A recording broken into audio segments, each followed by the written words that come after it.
You're on now.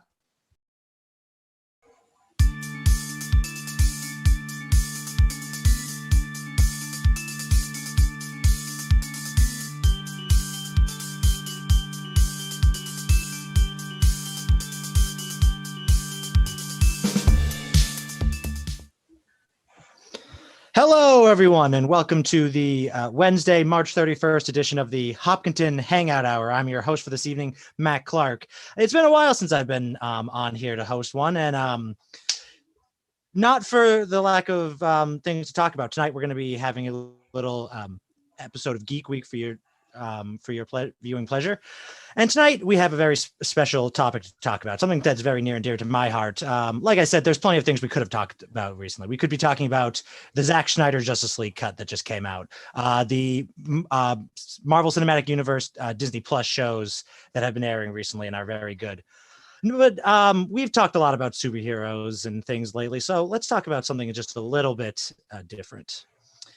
Because today, was the air date of a movie that I've been waiting 7 years for almost, Godzilla versus Kong. A movie that is, I don't even know when the original Godzilla versus Kong came out. Long time in the making. And joining me for this very special show are some of my good friends who have seen at least most of these movies with me in theaters as they've been coming out. Alex Kershey and Sam Churko, and our third guest, Sean Mitchell, will hopefully be joining us soon. He's having a few technical problems, but he should be joining us shortly. So welcome, guys. Hi there. Hey there. Just so you know, 19... Thank you for having me. Okay, 62. So that's almost 1962 is when King Kong versus Godzilla came out. Nearly 60 years in the making. That's impressive. Yeah. So obviously, and it was called King Kong versus Godzilla, by the way. Fun fact about that one. Yes, it was. This movie has been coming out. I know I've been looking forward to it since the original Godzilla movie came out in 2004. Or original, the first reboot Godzilla movie came out in 2014. I like to say that I had a really unique journey with going to see that movie because I didn't really want to see it, and then when I did see it, I was like, "Oh my god, this movie's awesome!" I didn't know Godzilla could be a hero. And he is the hero of that movie, or a hero. And I like to say that awakened something in me in a way that nothing else really has except for seeing Avengers for the first time. Yeah. And so I was excited for Godzilla King of the Monsters, and I was excited for this crossover movie. But this isn't just about me. What do you guys think? So, Sam, let's start off with you. You watched Kong Skull Island the most recently. The rest of us saw it together when it came out. Sam, what are your thoughts on this? Important to note, there's probably blanket going to be spoilers for these movies in this discussion. So, spoilers for sure. Godzilla King of the Monsters, Kong Skull Island. Yeah, those three. Yes. First of all, thanks again for having us on. Of course, it's always good to be back. Like you mentioned, I am, what is it, like 5 years behind on watching Skull Island? When did that come out initially? Almost 4. Okay, Nearly 4. So not as far behind as I thought, but the other night I finally watched Kong Skull Island, and it's one of, with 3 films, it's really hard for me to choose a favorite because I love them all so dearly, but Kong Skull Island was very impressive. I spoke a lot about it with Kershey and Sean. I loved it. It's gotten me very, very excited for Godzilla versus Kong, and it's been on my mind a lot these last few days. Because it's kind of a crazy movie, isn't it? Like I was explaining, it's like if there was a sequel to Vietnam, it's Vietnam 2, but also a monster movie, but also King Kong is a really, really cool post-Vietnam movie. Like Kong Skull Island, I think it's interesting because the movie is like overtly interested in. Okay, blanket spoilers for Kong Skull Island. The movie is overtly concerned with both World War II and Vietnam in very interesting ways. So again, blanket spoilers. There's characters in that movie. There's a character in that movie who is a World War II vet who has been stranded on the island since he was a teen and became best friends with the Japanese soldier that he crashed with. But then tons of the other characters are Vietnam carryover characters. And like, there's this. One of my very favorite scenes of the movie is a scene where Samuel L. Jackson, in my favorite speech in the movie, compares Icarus. It compares Icarus and like compares Daedalus from the story of Icarus with the U.S. government in terms of how good they are at being fathers, but like kind of that's creators. Yes, and it's great, but I jumped a little bit there. I just really wanted to jump off of that Vietnam War point because I just really like Kong Skull Island. Like I love Godzilla King of the Monsters because there's insane stuff in that movie. But Kong Skull Island is like, it's the one that sticks out to me because it's such a weird movie in such a cool way. Like I didn't expect anything like what that movie was when I went to see that movie. Mm-hmm. Like, I feel like I kind of thought that the other movies were going to be the movies that they were. Like, Godzilla King of the Monsters has tons of surprises in it, but Kong Skull Island, I was just like, yeah, that's the thing. That's the thing right there. Sean, what were your thoughts? Because it was me, you, and Alex who went to see it at the AMC together. I was most struck by the horror elements of that movie. I thought that was a very bold choice. That's not what I expected it to go for at all. And just the different creatures that they, explore the origins of and how they like traverse that environment. I think the storytelling of that movie is so interesting, and it's probably the strongest among the three. Yeah, no, I don't know if I agree to that last point, but it's just a matter of opinion. As a constructed movie, I definitely agree. That might be fair. I've never really thought about those movies in that sense, like because I just kind of take them for what they are personally. That's fine. Yeah, but like I do agree that the horror elements are amazing, and it's also what really struck me was it's not really a remake of the original King Kong movie in the way that not at all. What was that, 2005, the Peter Jackson version with Jack Black was. One. Yeah. It has its own. It's based on the same thing, but it's very different. Which and I didn't really expect that. appreciated. Yeah. Yeah, I think that's the right way to go with it. Especially leading into the monster verse, because you could have gone to that movie and not known.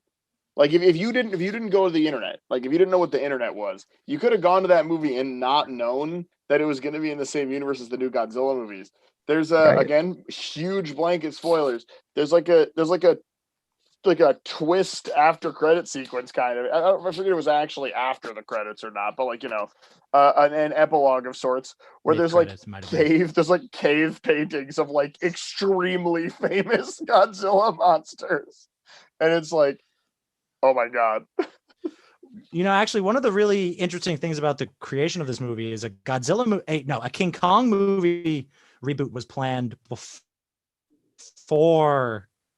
I think it was before Godzilla came out, the 2014 movie. And then after Godzilla was successful, the King Kong movie switched production companies to Universal. Yeah. So that they could do this crossover. I mean, it makes sense.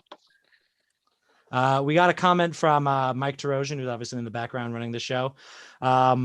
His favorite character was the character that you mentioned, Alex, the World War II vet who got stranded on the island, played by John C. Reilly. Yeah, John C. Reilly is so good in that movie. Yeah, John C. Reilly is so good in that movie. John Goodman is so good in that movie. Samuel L. Jackson is so good in that movie. A lot of people. Brie Larson, Tom Hiddleston. Who, by the way, we're going to get to that in the theories portion of this whole chat. Yeah, we'll get to that. So we have 2 hours to talk about this, right? We were slotted for 2 hours. Close. We can go up to an hour, but we did book for half an hour, so we'll see how far we get. Anyways, but that's enough about a movie that came out nearly 4 years ago. Godzilla King of the Monsters 2 years ago. Godzilla King of the Monsters came out 2 years ago. That was a movie that I lived up to a lot of hype for me. But we don't have all the time in the world, so let's just go on to the main event here. What do you guys' hopes for and thoughts for Godzilla versus Kong? Alex, you can start us off. Sorry. Biggest all-time actual spoilers for the movie Godzilla King of the Monsters. Don't watch this. If you're going to watch Godzilla King of the Monsters, don't listen to this.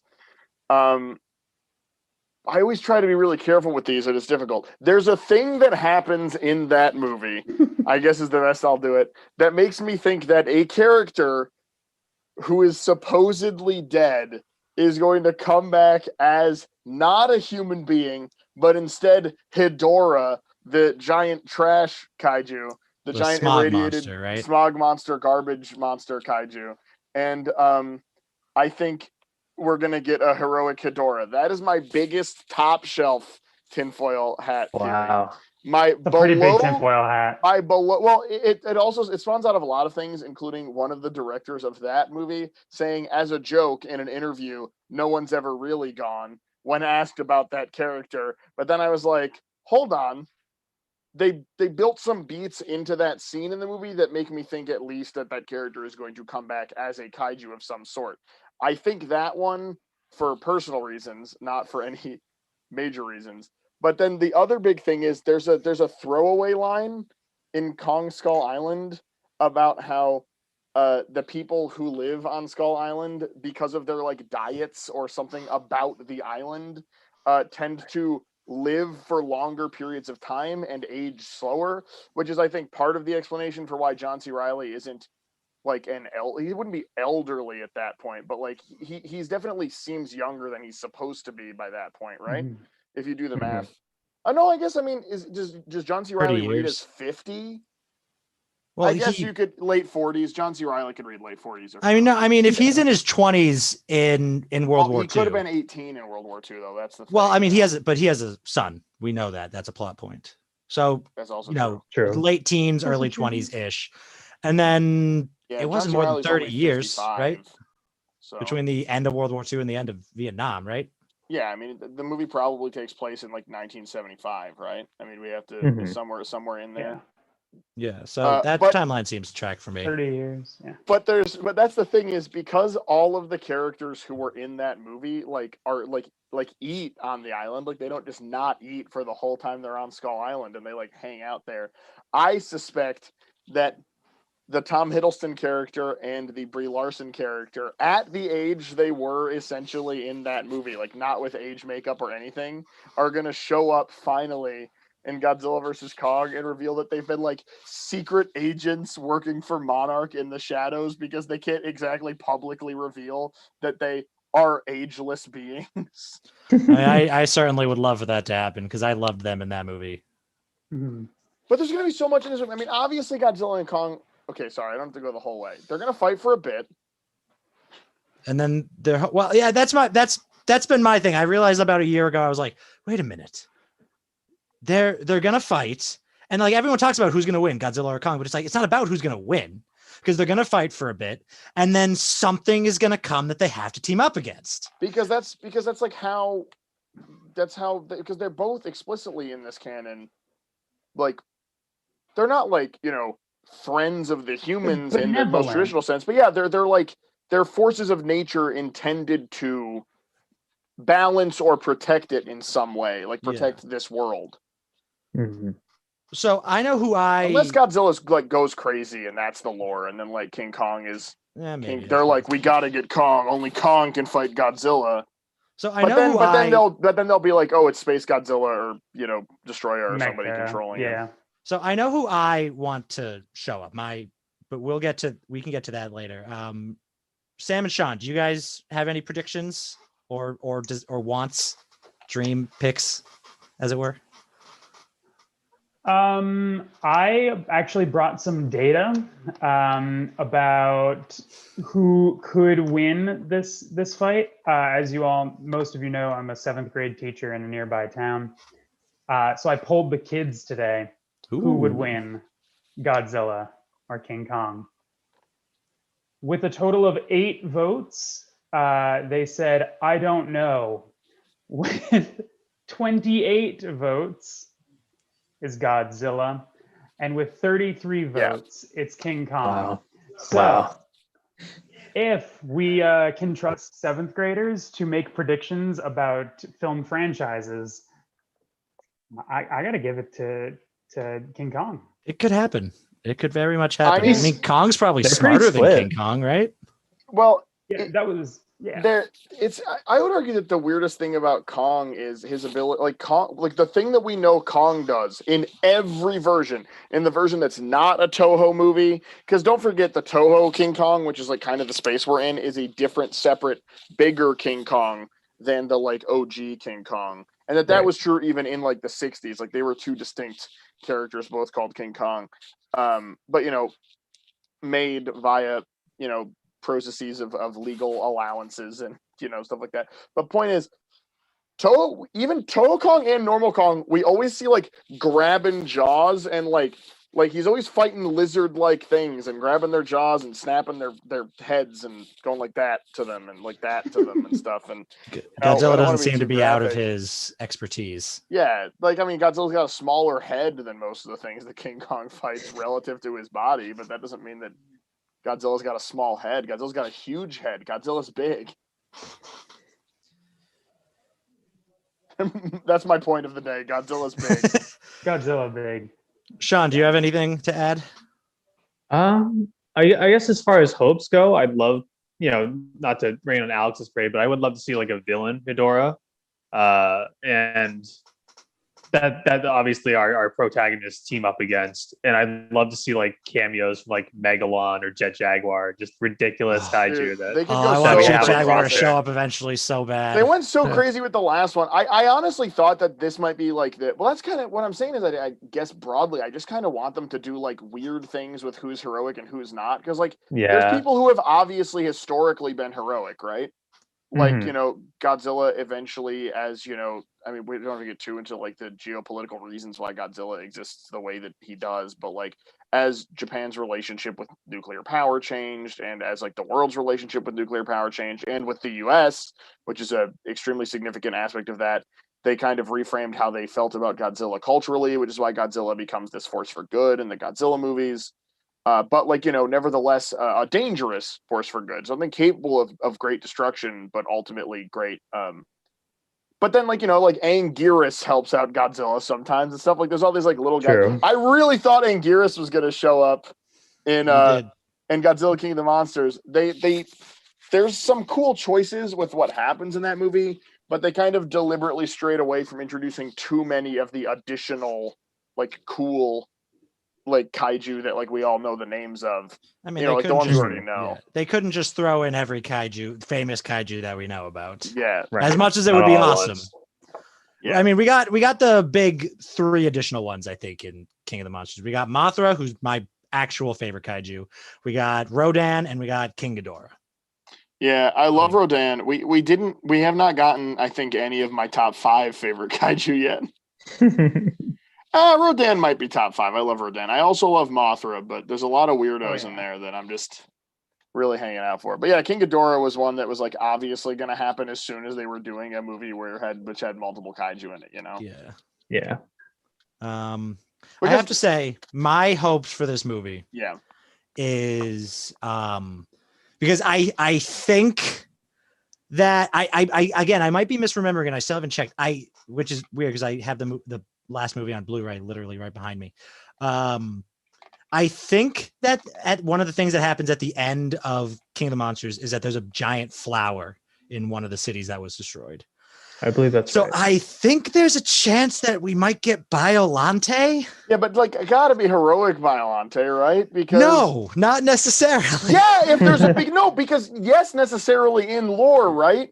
Unless somebody shows up that's stronger than Godzilla, because big spoilers, huge spoilers, other than Kong, to the best of our knowledge, all of the other kaiju on the planet are now aligned with Godzilla. I And mean, they like bow that. to That's him. true, but that doesn't my point is, Alex, that doesn't necessarily mean that a new kaiju, like let's say that big flower that I may or may not be right about, was just a normal plant that was then irradiated, and like like Ghidorah, like well, things happen to it, and then like that normal plant is irradiated and starts growing into a new plant kaiju.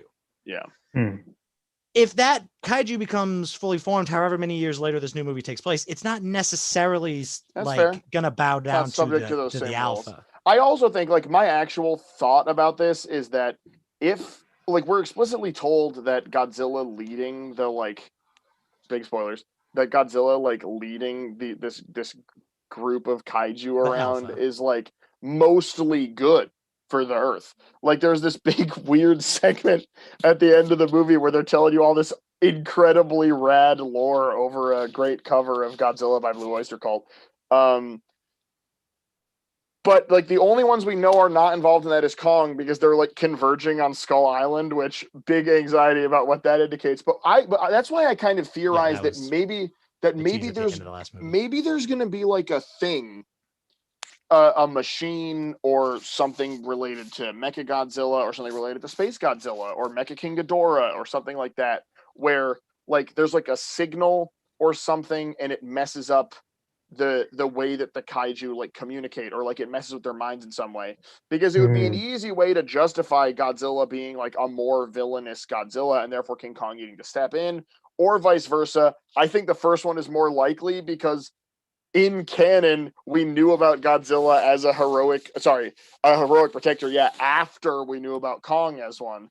Like not like big picture, because we're told that like culturally Godzilla has all this information behind it, but like monarch and a government has been involved in maintaining Kong as like this natural protector for longer than has been involved in same with Godzilla. So I feel like it's more interesting if we're like, time to roll out the gun we never thought we'd have to roll out, and then like put Kong somewhere or alternatively leave Kong there and then lead. Kong's been at a little bit of a disadvantage because Kong lives on an island in the middle of the Pacific, and primates aren't the best swimmers typically. Just punching skill. Well, yeah, because they have low.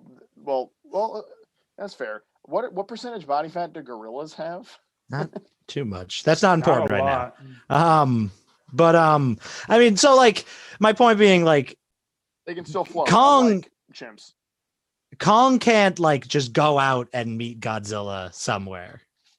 He's kind of stuck on the island. Well, no, Godzilla that's my point swim. though. No, but my point is he totally can, because the government cares about his ability to do that. Right. Oh, well, you mean the government's gonna transport him? I think that. Well, they're going to teach him how to I'm not going to swim. get into this, but I think that there's a chance that Monarch. I think there's a chance that Monarch is like, we got to get Kong in there. I'm sorry, I just had an image. Can you just imagine King Kong freestyle swimming across the Pacific? Yeah, now I can. It wouldn't take long. He's big. That's horrifying. Very big. And growing. Yeah. The Pacific Ocean. That too. I thought the Pacific Ocean is shrinking, and the Atlantic is growing. Yeah. Eventually, the Atlantic's going to be the biggest ocean. Very exciting. So what if like they do like 150 years, they do a movie that's set 150 years from now in this world, and it's Godzilla and King Kong versus Waterworld, and it's just Godzilla and King Kong like on the top of some mountain somewhere, and the plot of Waterworld is happening around them, and then it's Godzilla and King Kong like, turns out the Pacific Ocean and the Atlantic Ocean eventually became the one great ocean, and then it's them like fighting Dennis Hopper. Kind of lost track of the bit in the middle of it. I've never seen Waterworld. Well, Dennis Hopper's in it. I knew that. Well, that kind of brings me to the next topic. We have a few more minutes. Oh, basically, I think that they're going to make all the kaiju fight one another, and that's why there's like a bunch of small kaiju, because they're going to like have Godzilla and King Kong like bashing a bunch of small kaiju and temporarily each other. I think there's going to be like basically. I think that there's going to be like a signal that makes all of the monsters fight one another or something like that. I see. Ooh, I kind of hope so. Except I want there to be as many living monsters at the end of this movie as possible. If anything, more than what we have now would be great. They'll kill off the ones they just introduced, so it's not important. Yeah, but I don't want them dead either. I want them to get their own movies. But that kind of brings us to my next topic that I had planned. One of them is named Methuselah. Where they're going to go after this movie, because we've known about these last two movies since 2014. They confirmed back then at that Comic-Con, but we don't know anything about what's coming after this. Yeah. Does anyone have any opinions or predictions? I just hope it's not the end. Yeah, though that's definitely true. The movie is already doing better in terms of money and like critical scores than Godzilla King of the Monsters did. Wow. Partially because people haven't Good. seen movies like that, but also like, you know, the critics like it more and the audiences like it more than that movie. Well, audiences liked that last movie enough. The movie was more divisive than I thought it should be. I think that there are weaknesses in the movie, but I don't think, like, I think the movie, to be honest, I think is a stronger movie than 2014's Godzilla. I would Which agree. may be a controversial take. And yeah, you and I have talked this a lot. I don't think it would be. Yeah. But I think the movie is a stronger movie than 2014's Godzilla, which is a movie people liked more than they liked that movie, if you trust sort of critical consensus. I don't know. I think like I kind of just want a bunch of weird solo movies, like, but that's like kind of what I always want. Like it's what I want with the MCU, right? I want a bunch of weird solo movies and then also weird group movies, and I want them to get to the point where there's like weird pairings, right? Like in the way that what I want, like I want like the next Guardians of the Galaxy movie to have like weird people from other movies in it, but like not like to be an Avengers movie or like a Civil War style movie. Like just to have like one weird person or one other weird person. I kind of want Like these when movies Falcon to do showed that. up in Ant-Man, yeah. Yeah, I kind of want these movies to be that, where like I want there to be like Godzilla is off fighting Orga, and it's not as high stress as like this movie or that last movie is, because that's the only problem is the escalation of stakes of this franchise is like you can make a small Marvel movie, like you can make a Marvel movie that takes place in like one town and still make it interesting because you're telling a story about like that superhero or whatever, right? But with these movies, there's always like you know, they basically like spin the wheel on what city is going to be like the final confrontation point in this one. And I think eventually you're just going to have to be like, okay, well, this movie just has to be about Godzilla fighting like just one guy again, because the level to which we can escalate our like creature action movie is, you know, you can't endlessly escalate. You can make cool action scenes forever, but you can't escalate forever. Are you implying that we'll never get Godzilla in space? No, I'm actually very explicitly implying we will get that. That is an opinion I truly believe will happen, and not in the way of the Netflix Godzilla television show. I know what where I know. It takes place in space? Question mark. I'm not sure. I know one of the things that I wanted for years, and was even floated around as a possibility after Godzilla was doing well, was a crossover with the Pacific Rim universe. Yeah, Guillermo wanted to do that after that movie came out, after Pacific Rim came out. But now it seems like Guillermo del Toro wants very little to do with Pacific Rim, which is a whole other which is a whole other topic. I haven't really wanted that for the last few years because the second Pacific Rim movie, Pacific Rim Uprising, was bad. Yeah, very bad. Really bad. And it had two good things in it. But as I still think it would be really cool if we got a scene like Pacific Rim. Let's assume Pacific Rim Uprising wasn't bad, and like that movie ended it up with the Gypsy Danger Jaeger, that's the giant robot, falling through like some space portal, and then like it lands in the ocean with a splash, and the pilots in the Jaeger like get up the robot and they see Godzilla, and then they see like some Navy ships going at Godzilla, and they're like, "Don't worry, Navy guys, we got this." And they go to fight Godzilla, and the Navy's like, "No, that's Godzilla. He's with us. Who the heck are you?" And that's how you get Godzilla and Gypsy Danger to team up. And then at the end of the movie, Godzilla turns knowingly to Gypsy Danger, nods. Gypsy Danger gives a thumbs up, and then this is what happens. Gypsy Danger, using its new supercharged nuclear power source, grabs Godzilla, and then shot puts Godzilla at Orga, and Orga is like, ah, and then Godzilla goes, I got you, and Superman punches Orga. Be pretty cool. Isn't that I a think Marvel we just movie wrote. that Wolverine do? Yeah, the fastball special. Yeah, that's it. Yeah, we just made some company a ton of money by green lighting that and like focus grouping it. So I think we're gonna see that in 2026. I think is what they're saying. I think Yeah, that probably like, with the current I think it's projection. also like I was talking to a friend of mine about how terrible it would be if. So they recently did a crossover between Godzilla and Magic the Gathering, the card game, where they made a bunch of like cool Magic cards that were essentially like reskinned versions of other cards. So like it had under the name of the Godzilla creature, like the card it was actually a version of.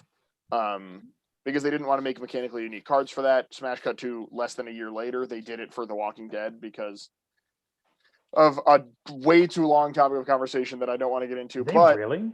yes, they made mechanically unique Walking Dead cards. And they're cool, but I don't want to have my commander of my deck be like Rick from The Walking Dead. Rick Grimes. Anyway, but the point of that was they did a Godzilla crossover. So we were talking about how terrible it would be in actuality if like in the middle of Godzilla versus Kong, like a rift opened up and like the Demogorgon and Orcus came out and it was like, now we're doing a crossover with the movie. But I feel like because you want the crossover to like not open the door on fundamentally ruining the universe you're talking about. But in the Pacific Rim world, spoilers for Pacific Rim, we know that there's other portal universes to somewhere, which means we know at the very least that there are other universes. You could very easily make a non-canon crossover movie between those two things. You could semi-easily make a canon crossover movie between those two things. Like I think that it was definitely going to be more of a thing in like 2017 when there wasn't other movies in the MonsterVerse. You know what I mean? Well, Yeah. okay, 2016 when there weren't other movies in the MonsterVerse. I still think it would be cool. Like I'm still down with like if Guillermo del Toro was involved. I don't want him not involved in the movie. Like I want him to be right there. I want him to be behind the board on, like I want him to be like involved actually in that movie, not executive producing. I want him like directing it or helping write it. Yeah. Okay. We gotta close up in a few minutes. Sam and Sean, do you guys have anything last remarks? Go Godzilla or Kong. I'm on whoever is. Okay, I was going to say. I hope they're friends. If I had to choose, I would choose Kong because it's way crazier. But... Okay, yeah. That's a good place to end. So Alex is Team Kong. If Sam, I had to choose, I want them to be friends. You have to choose. You have to choose. Yeah. Because I want them to be friends too, but we have to choose. Let's just say if I had to choose someone to win, I would choose Kong. Okay. Sam? From like a plotting perspective, and also because I like him and he's a big ape. It would be so interesting to see how they could make Kong win. I'm Team Kong. Sean? I'm also Team Kong. Yeah. I have to say I'm Team Godzilla. There we go. Dude, I'd be Team Mothra, but that's not going to happen. What I want to happen, too. What would be so good also as the punchline to all of this is if the way that they team up is that like Godzilla, like Kong like punches Godzilla and he's about to knock him out, and they like look into one another's faces, and King Kong goes, "Save Martha," and then smooches Godzilla on the forehead, just a little forehead kiss, and then goes, and then they high five. And then they punch Orga in the face. It's Orga now, guys. It's Orga. Sorry. It's Orga. Okay. Well. So Team Kong, we got to go back. We ruined the ending. Okay, I'm Team Kong. I'm Team Kong. I'm Team Kong. And I'm Team Godzilla. This has been the Hopkinton Hangout Hour. Thank you so much for watching, everyone. And thank you guys for being on the show with me. We're going to go see it in 2 days. So hopefully we won't have any major spoilers until then. Support your local drive-ins. That's where we're going. Yeah. Drive-ins. The men to drive-in. Thank you everyone so much for watching. And we will see you next week. So goodbye, everyone. Bye-bye.